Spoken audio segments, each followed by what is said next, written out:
Netflix, you don't need cable. Hop on YouTube, welcome to the hood table, where we chop up local and global events vocally. You don't really wanna miss out on these conversations. Just joke a little, laugh a little, get that wine in your system, fill your glass a little. Expose current events, talk trash a little. You never know, these opinions might clash a little. They addicted to the content, got them binge watching. You don't like it, then you want invited. Bet your friends watching in the house and in your job parking lot before you clocking. They don't wanna miss a second of this HT content. Everybody think they got something to say, so it's an open invitation, bring it to the table. But if you come whack, just know we ain't buying in. We gon' probably turn your back and tell you sorry, try again.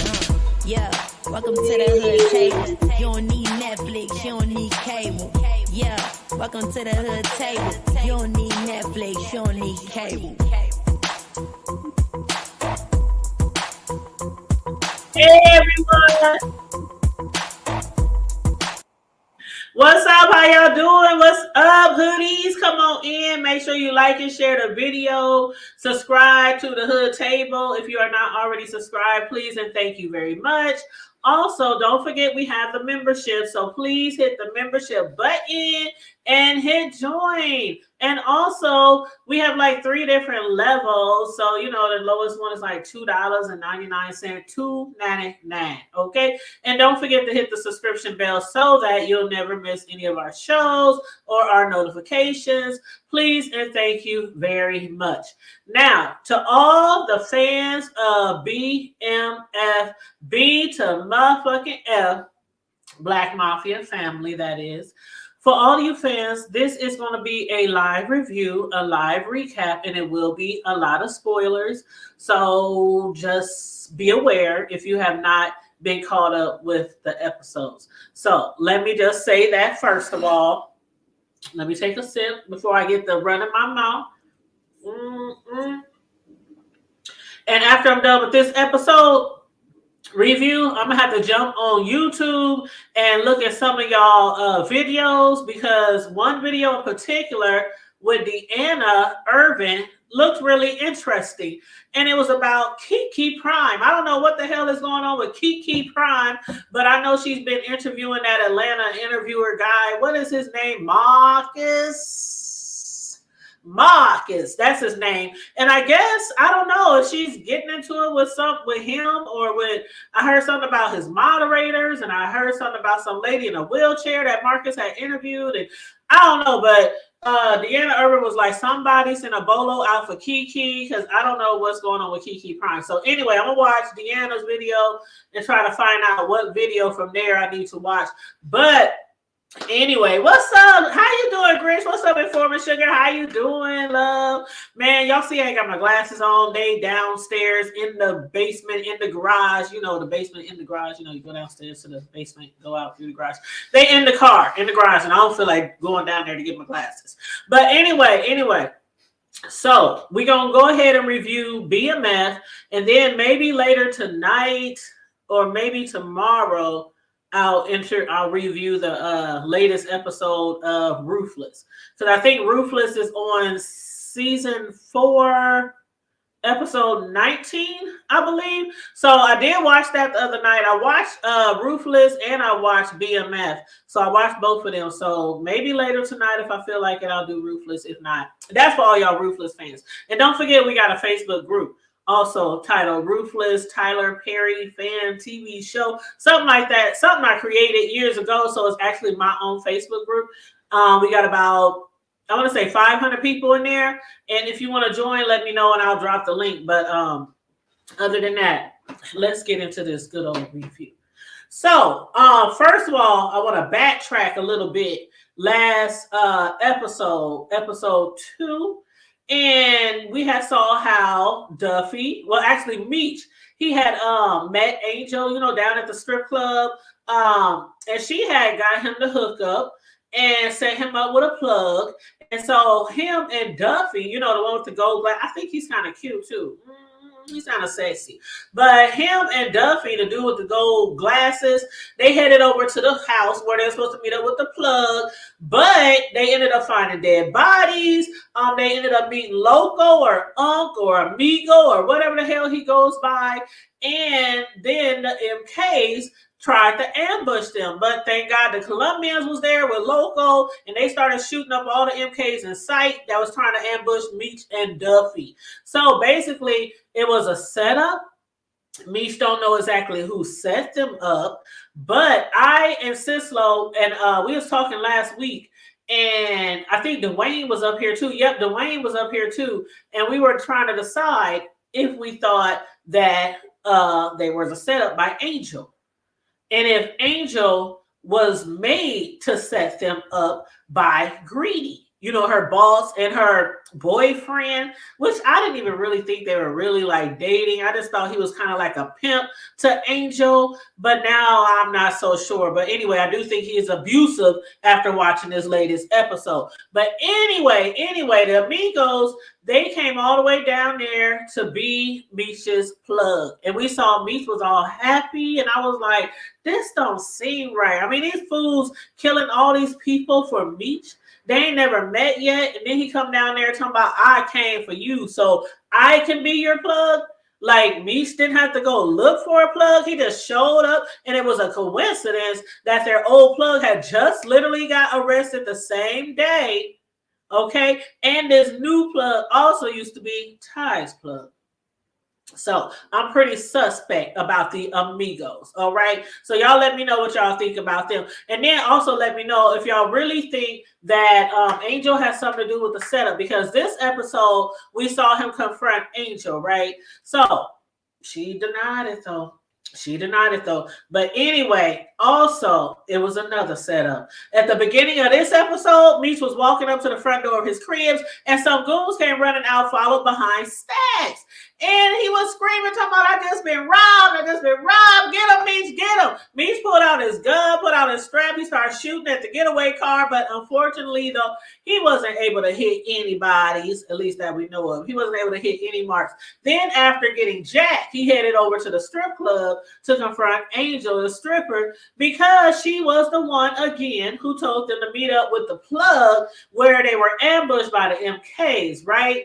Then after that, his crib got jacked as well.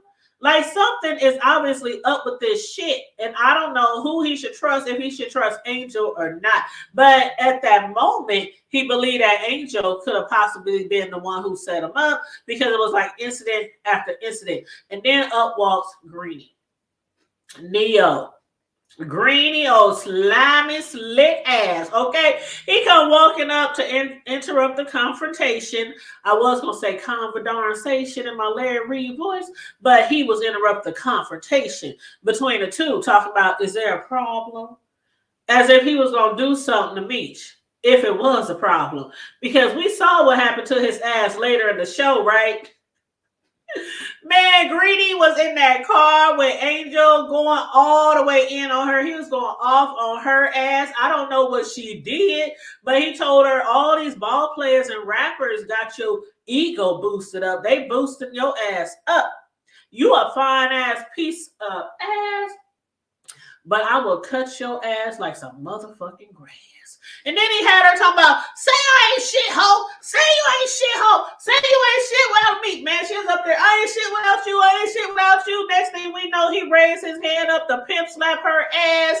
And here comes Meech to the rescue like Captain Save a motherfucking hoe.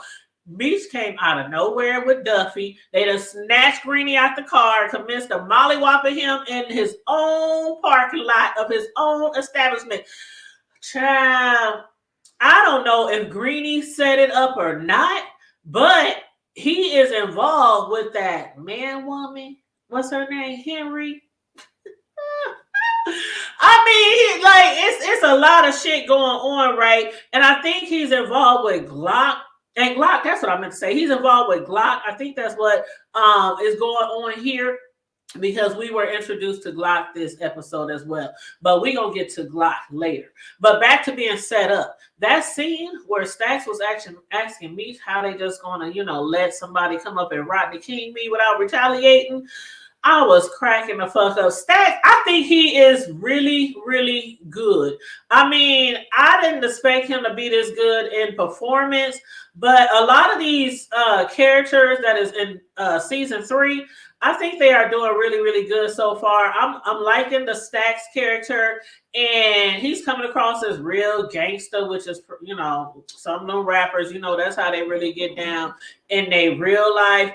But, you know, sometimes these rappers, they be on tracks talking this, talking that, and then, you know, they can't like put that character, they can't display that character too well on television or in a movie. It seems kind of fake-ish, but I'm really liking, you know, how Stacks is coming across in his character. But anyway, he was like, y'all ain't gonna let them motherfuckers Rodney King me, and we ain't gonna do nothing about it. They didn't already kill Ty, and now they think they got the green light to Rodney King me. He was so mad. And Meech was like, okay, first of all, Ty, we gonna get justice for Ty.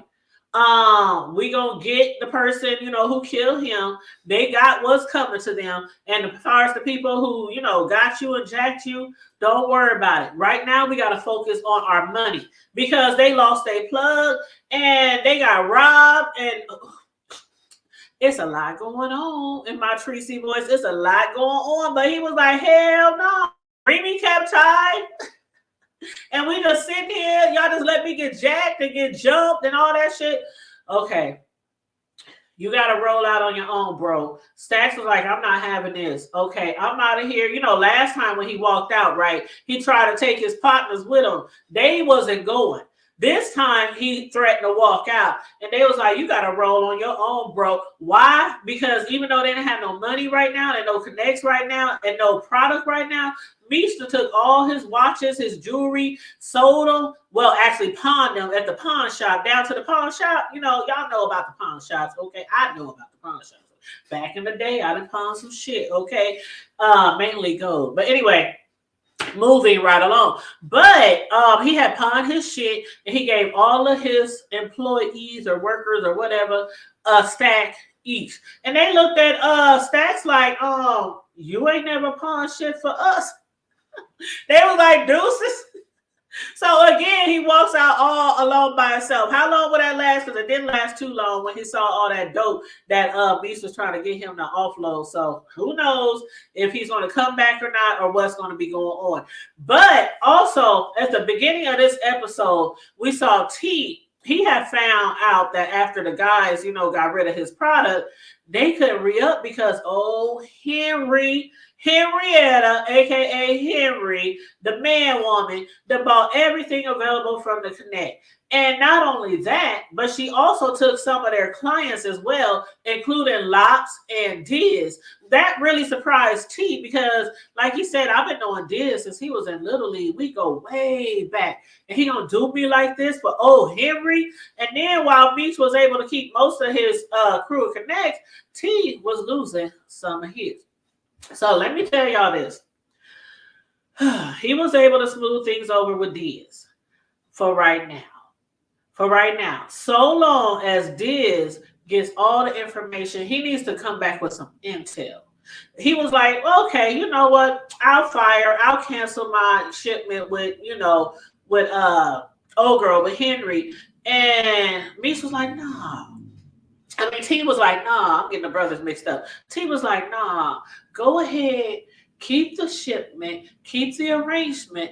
But what I want you to do is tell me everything there is to know about Henryetta, aka Henry. So he was able to smooth things over with this. He lost some of his people, but he kept some of his people. But now he's going to use him for intel. So while he's copping away from Henry, he's also going to gather all the information he can in the process. Okay, so Kesha. Let's move on to Kesha. Kesha's my girl. I do like Kesha. Even though she's a cougar, and I think she needs to probably go home and handle her own business with her husband, because that is the reason why they got shot up in the first place, right? Thank God she survived. And as a matter of fact, I need to watch the first lady of BMF. Have y'all watched that? Because I've been hearing that it's a good show and that it goes along well with the BMF TV series. It's on BET Plus. It's not a series, it's just a movie, and it's called The First Lady of BMF. So Dwayne and I think Sislo was telling me that I need to check that out, but I haven't yet. But evidently, Kesha, the real Kesha, is the lady of BMF. Right, so it's like a real storyline. She was messing with this big time gangster dope dealer. Then she met Terry's young ass, and then she got with him. So yeah, okay. So I really got to check that out. But let me know if y'all have already seen that or not, and what y'all think about it. But anyway, Kesha, the first lady of BMF, which is weird because LaWanda is the baby mama. She's on her second child of Terry's, but Kesha, yeah, I gotta watch the movie. But anyway, she hit him up. She's trying to get back with him. She's missing him. He got her that new crib, but then, last episode she said, I don't think we should stay together, at least right now, which is really smart, I might add, because of the fact they did get shot up in a drive-by.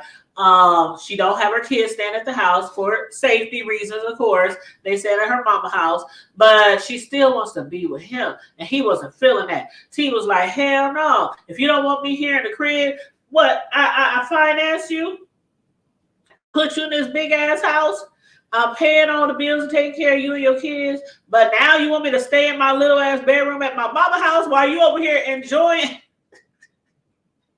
the crib? He might as well have put her in a little apartment because he can't even stay there with her. But anyway, she's missing him all right, missing all that good loving and probably some money too, because even though he paying all the bills over there, I don't know how much money he was probably sliding her on the side because he ain't been there in a minute. And he was spending all his time with his real family, okay? LaWanda and the kids, right? But anyway, he's been hitting LaWanda off real good, and it seemed like, even though he stepped out and he's cheating with an old cougar and moved in and got her house and everything, LaWanda seemed like she forgave him, right? Right. But Terry was like, he gave her all kind of excuses. My baby's sick. Terry Jr. sick. LaWanda, she's pregnant. Then they got the CPS. It's a lot going on. So he said, you really doing me a favor by telling me not to be over here, for me not to be living with you. So after making every excuse in the book not to hook up, T hung up on her, and Kesha was looking at the phone like, I know this nigga dick. I know this nigga didn't hang up on me. I was cracking up. You know how you talking to a dude, or vice versa. Dudes, if you're talking to a girl and you done pissed her off, and next thing you hear is click. See, back then we heard the dial tone, right? These days ain't no click because it's the cell phone. You don't hear no. You don't hear none of that shit anymore. What's up, Sislo? What up, Joe? What up, Joe? What up, Joe? How you doing? What up, Joe? Girl, what you think about Lakeisha T? Girl, listen, when I tell you that Lakeisha thing, she's so entitled. Thank you. That's the word. Thank you. She is so entitled. It's like she want to throw him out because he's young, throw him out and roll him back. Throw him out and roll him back. And when he did what he did to her, like, I see when I see you. That's what she did. And she waited good, like you said the last time. She waited good until that man moved all his stuff in there, even though I understand. But she could have said something to him before he moved all his stuff. Exactly.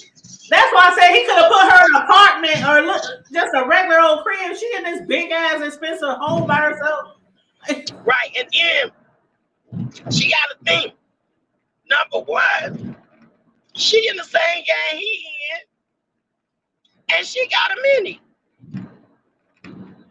So when you live by the sword, you die by it. She knew the game that she was playing, so she know that there are chances that, hey, I might. She calling me again. I'm gonna be pissed. If I don't answer, I must do this. I'm sorry. Somebody just keep calling. I forgot to put it on Do Not Disturb.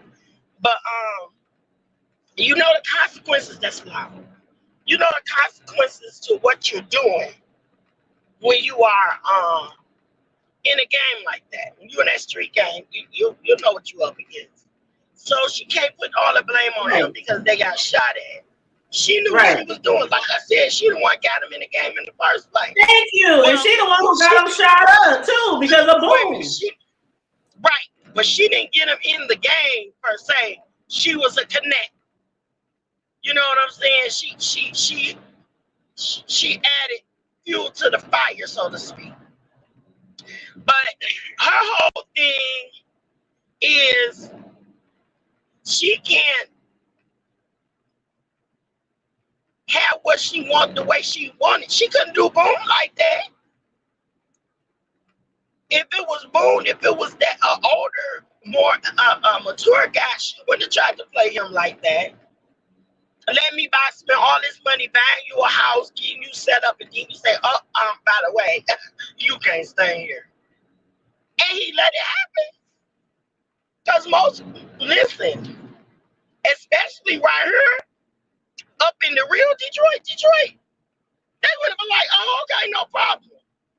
And throw her stuff out on the curb and say, now you go find something to live, because this man right here. I've known guys that was in the dope game that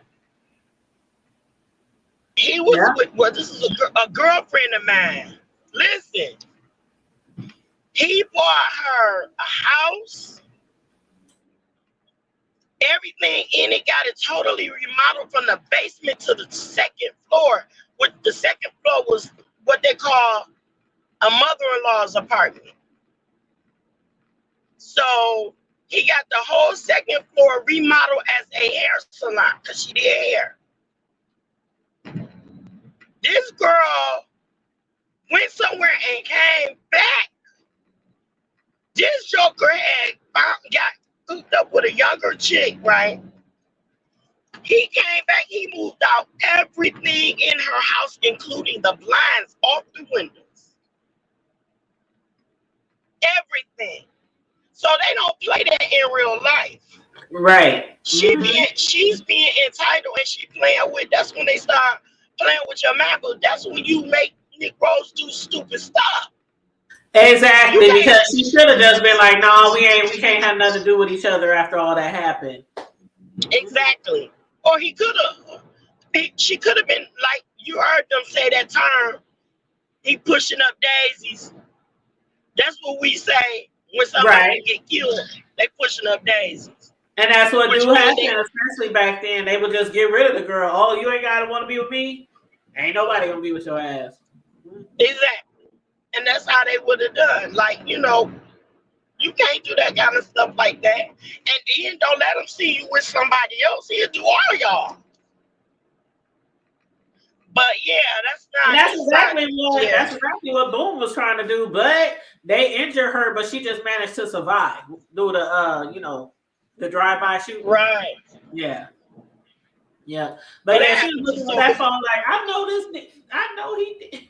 Hang up on me, but hang up he did. But let me ask you this, okay? Because he came over there to ask her about CPS because Leanda assumed that she had something to do with it. But I think Henryetta has something to do with it. What do you think?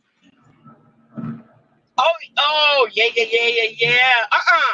I think, the police officer did. Really? Yes, I think the detective did that. Oh, yeah, for sure. But ain't it? Yeah. But do you think it's because Henryetta asked him to do it? It's because at this point it's fight or flight. He's trying to do whatever he got to do to save his son. Mm-hmm. And he knows that for Henryetta and for Henrietta's dad to get rid of the BMF boy. Uh-huh. Oh, yeah. That's the key. Yeah. To get rid of the ops, that's the key. See, I wasn't so sure. I knew Leanda didn't have I knew Kesha, even though what she cheating on her husband, all this. She might be. I think Lawanda is more jealous of Kesha than Kesha is of Lawanda because Kesha just act like. I know he's over there with his baby mama, you know what I'm saying? But she just want a little taste every now and then. That's how she acting. Right. But Lawanda is the one who's acting really like she's jealous of her. And, because she feel like this girl destroyed my family. Right. Yeah, yeah. So yeah, that's exactly how she feels. But I think it probably has something to do with the cop too, with Detective Bryant. But I still think that old girl played a part in that shit. I really do, because they're at war right now. You know what I'm saying? They're at war right now because she's talking. Because T let her go because he didn't want to continue on with the deal. So that's why I think that she might be playing a part in it. I don't know. But yeah, did you see how the CPS lady was? Huh? I said, did you see the CPS lady? She was in there all of 10 seconds and took a million notes. She was just like, oh, is he sick? She was there.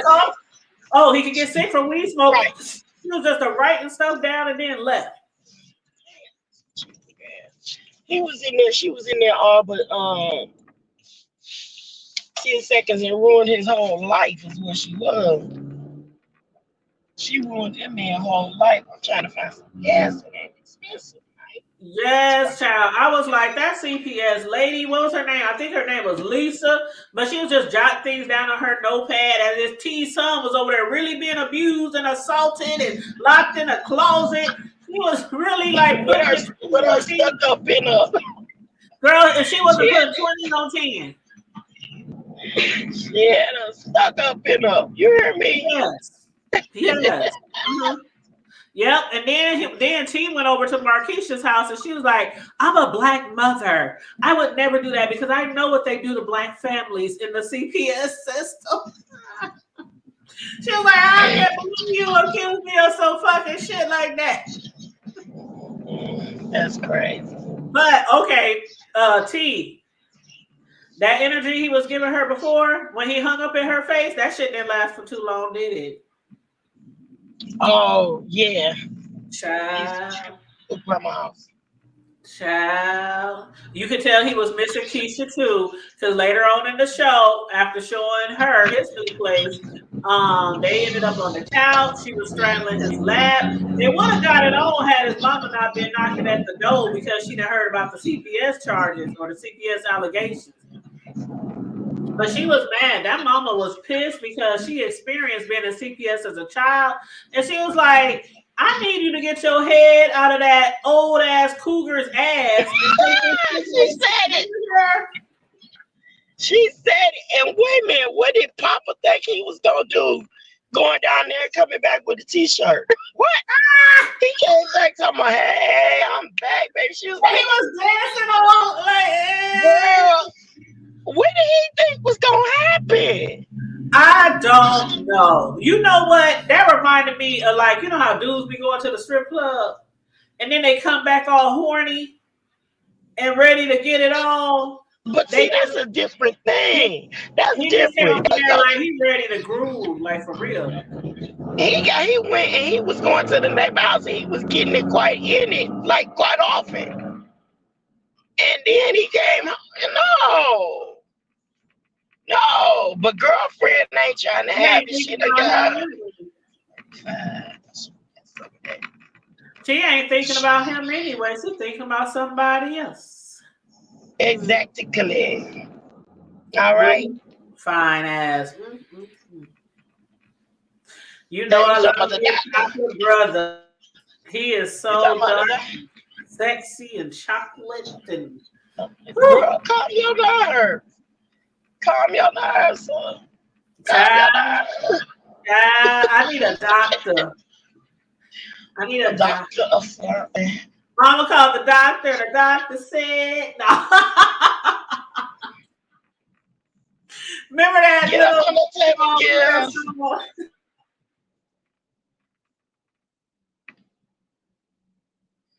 Yeah, so I don't know if Henry had something to do with that, but T did have something to do with her shipment. She had Henry because her dad basically forced Detective Brian on her. So she had him be her escort for her next shipment, and he thought it was a great idea to use an ambulance, right? But then we saw that didn't work out too well, and they ended up being robbed. They ended up getting jacked, and her cousin even ended up being killed. So now she really out for blood when it comes to T. Right. Yep, there was that dude that said he pushing up daisies. She said who's ever responsible for his murder of her cousin will be looking at the other side of the dirt. Mm-hmm. But she wasn't seeming like she was taking it too hard, was it? Sure, yeah, she was. She was shooting through the ceiling. Shit, she was pissed. Girl, no, when she was telling him he was taking in a little too much of that white girl. Huh? And he was like, when he told, yeah. Now you know she got to get her freak on, but yeah, when she initially heard that her husband was killed, yeah, she wanted. She told Detective Bryant, just like T told Diz to get all the information he can off of her. He turned around and told Bryant to tell her all the information he can about. You got some background noise. You got the windows down. I'm driving. No, but I'm driving. Oh, okay. Yeah. But yes, I gotta get off here anyway because I'm getting ready to I gotta get out the car. So okay. I just wanted to drop in with you for a few minutes. Well, thanks for dropping down. I'll be wrapping up here in about 15 minutes. All right. All right. Talk to you later. All right, hon. Later for now. But yeah, y'all. So, as I was saying, yeah, Henry was pissed off because that ambulance job didn't work out. She thought it was a great idea, but they ended up losing a shipment. Her cousin Twan ended up losing his life. And then also Detective Jen got shot too. And to make it seem as if Charles wasn't really on a job, you know what I mean? He put 3 bullets in that dude that shot Jen. So in this episode, we really didn't see her confront him after the fact. I'm sure next episode, it'll probably begin off somewhere in the beginning with Jen in the hospital. And they, because they were like, what kind of job are you on? Like, you didn't tell us about this shit. You already on probation. You already benched. They done took your badge. They done took your gun because of the shit that's going on with your son. And now you out here doing what? So, yeah, they'll probably get into more of that next episode. But as expected, yeah, Henryetta was out for blood. She couldn't believe what had happened, especially since it was Detective Brian's suggestion to use the ambulance escort. But instead, again, they lost their shipment and she lost her cousin. Her cousin. What was her name? Twan.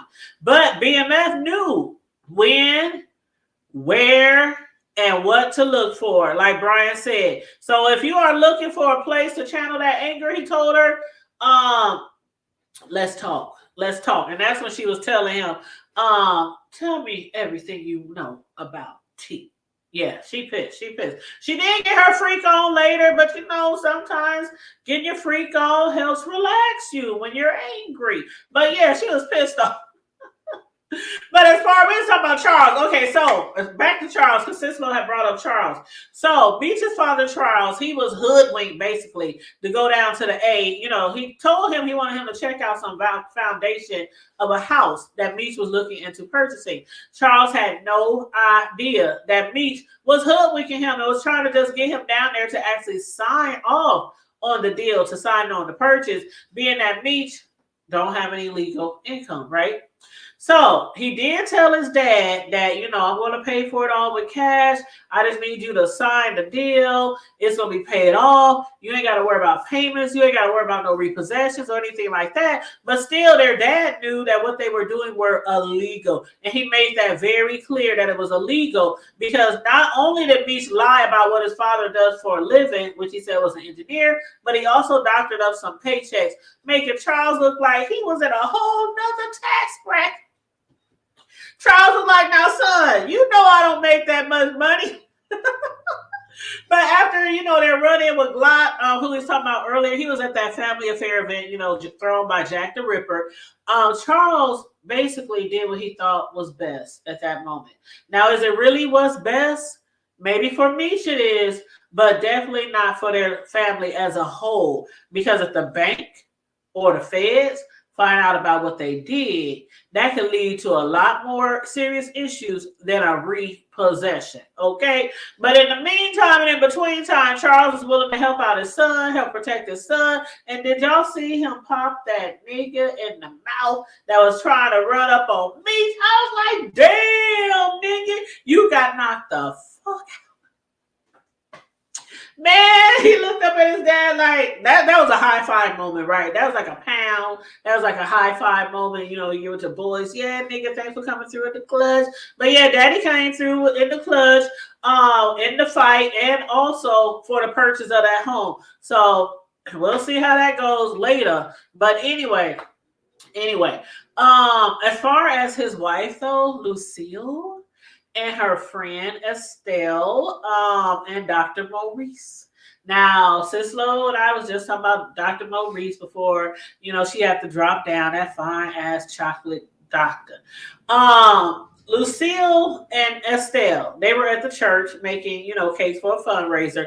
And actually, Lucille's friend Estelle was only there because her daughter Nicole was out with friends or something else. So Estelle took her place. But anyway, they was making cakes, working on desserts for the church. And Estelle was trying to convince Lucille that even though she ain't divorced yet, ain't nothing wrong with a little bump and grind. Basically, she was telling her ain't nothing wrong with sharing your cakes with that fine ass Dr. Maurice. Estelle is bad. That is not the friend you want to have when you're trying to stay in a relationship. She was like, ain't nothing wrong. She was like, that fine ass doctor. She was like, speaking of cakes, where are you? Where is that doctor? Where are y'all going? When are you going to let the doctor accept some of your cakes? Child, he can get it, okay? He can get it. And you can tell that there is a serious attraction. These two have not been together since high school, and there are sparks flying all over the place. They are seriously attracted to each other.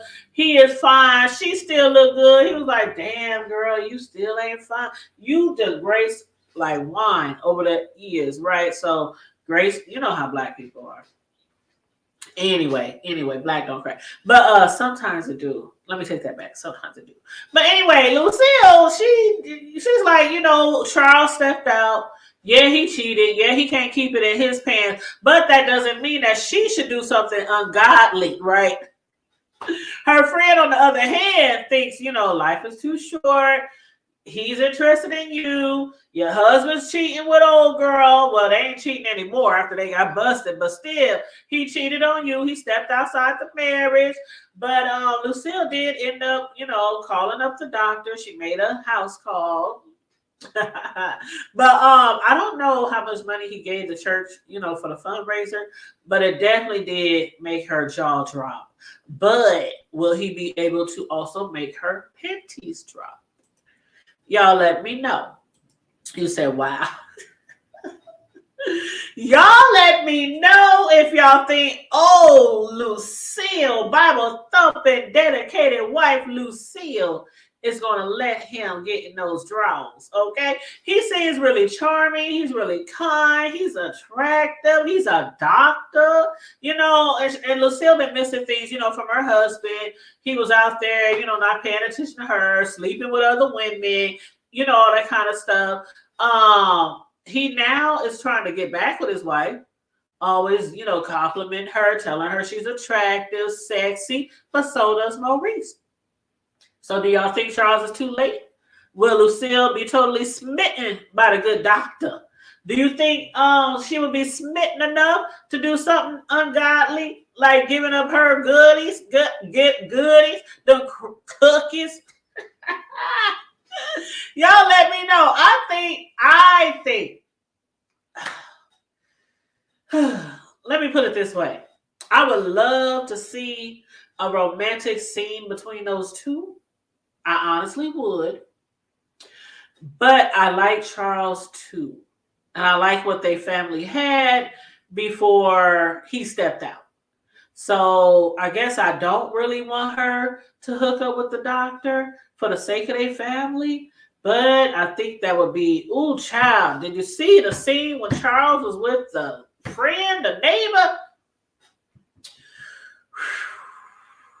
That was hot. That was hot and that was steamy. And my hair is all on my head. That was hot and that was steamy. All I remember is his backside and them hard ass buttocks. Now, the good doctor with his fine ass, that would be really entertaining to probably see them get together. But again, I really hope that they get their family back together. And Charles gets some get right so his woman will want him back and not want the doctor. Okay? But anyway, y'all let me know what y'all think about the different storylines, the different scenes that we spoke about today. If you're watching this on a replay, make sure you drop down in the comments and let me know your opinions or your thoughts on what we spoke about today. Also, don't forget, if you haven't already, like the video, share the video, subscribe to the Hood Table if you have not already subscribed. And if you want to be an official hoodie, all you got to do is hit the join button and you can become a part of the members. So, other than that, you guys, I hope you all have a wonderful Saturday, a wonderful weekend. Again, I might be back later tonight to review Ruthless or tomorrow. We'll see how it goes. But anyway, stay safe, be blessed, remain vigilant at all times, and always remember to keep it hood. I'm out. Bye, Chris.